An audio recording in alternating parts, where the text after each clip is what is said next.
So hello everyone, एक बार फिर से आप सभी का आपके अपने इस यूट्यूब चैनल पर स्वागत करता हूं। तो दोस्तों, एक बहुत ही बड़ी अपडेट आई है यहाँ पे एनपीएस से रिलेटेड। यहाँ पे हैरत करने वाली खबर ये है कि इस वीडियो में आपको बताने वाला हूँ कि क्या है वो खबर।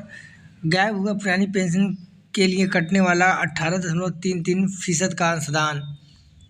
और फिर यहाँ पे देखिए 10% वेतन हजम कर रही नई पेंशन योजना। मतलब कि इसके कहने का मतलब ये है कि जो भी गवर्नमेंट कर्मचारियों को सैलरी देती है उसका 10% तो ये एनपीएस ले लेती है।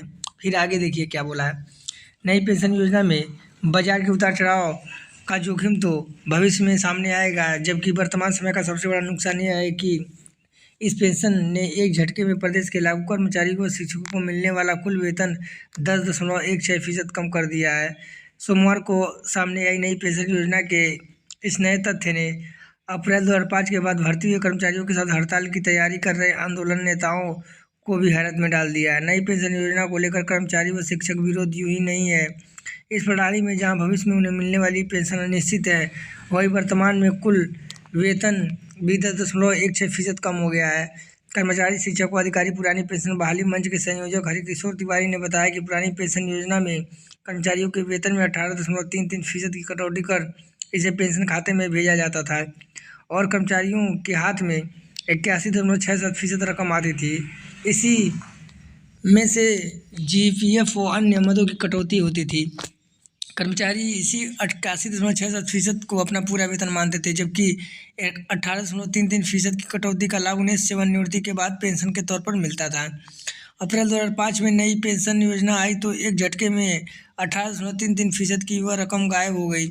अप्रैल 2005 से सेवा में आए लोगों को भी 81.67% के रूप में उतना ही वेतन मिला जितना समान पद पर मार्च 2005 में या उससे भर्ती हुए लोगों को मिलता था। लेकिन इन कर्मचारियों के लिए 18.33% की पेंशन कटौती बंद हो गई।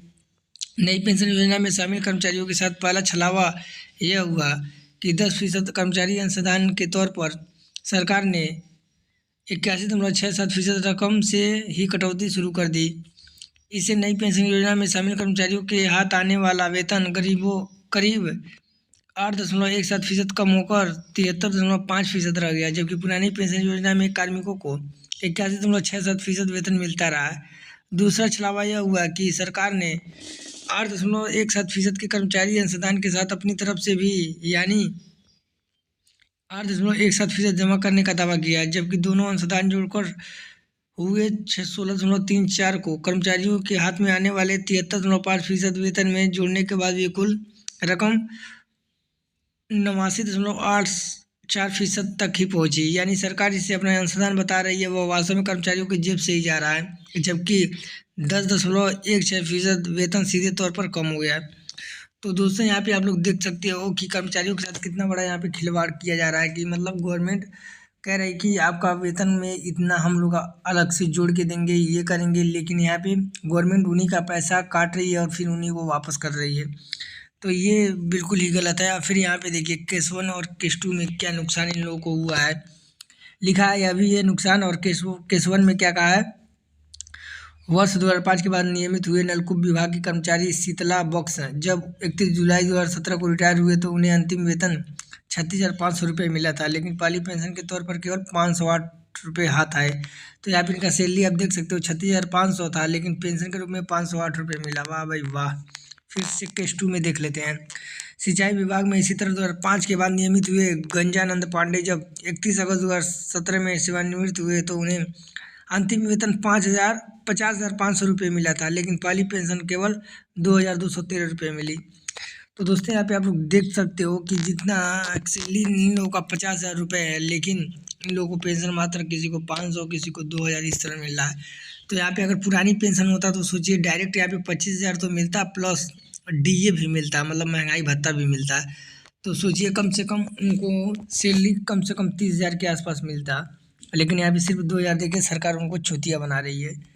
फिर यहाँ पे देखिए ये दोनों कार्मिक यदि पुरानी पेंशन व्यवस्था में होते तो उन्हें पेंशन के तौर पर अंतिम वेतन की फीस 50% रकम या गिरी से गिरी हालत में न्यूनतम तय 9,000 रुपये तो जरूर मिलते, लेकिन नई पेंशन योजना में कोई न्यूनतम रकम तय नहीं है। विडम्बना यह भी है कि यह स्कीम उनकी आजीवन फिक्स पेंशन के तौर पर तय हो गई है। अब न पेंशन बढ़ेगी और न ही उन्हें महंगाई भत्ता मिलेगा। तो दोस्तों यहाँ पे आप लोग देख सकते हो कि कितना बड़ा दुविधा हो गया कर्मचारियों के साथ, और रिटायर होने पे कर्मचारी खून के आंसू रो रहे हैं। तो वीडियो को ज़्यादा से ज़्यादा शेयर करो ताकि हर कर्मचारी तक पहुँचे, और वीडियो को शेयर करें। मिलते हैं नेक्स्ट वीडियो में, तब तक ले जय हिंद, वंदे मातरम।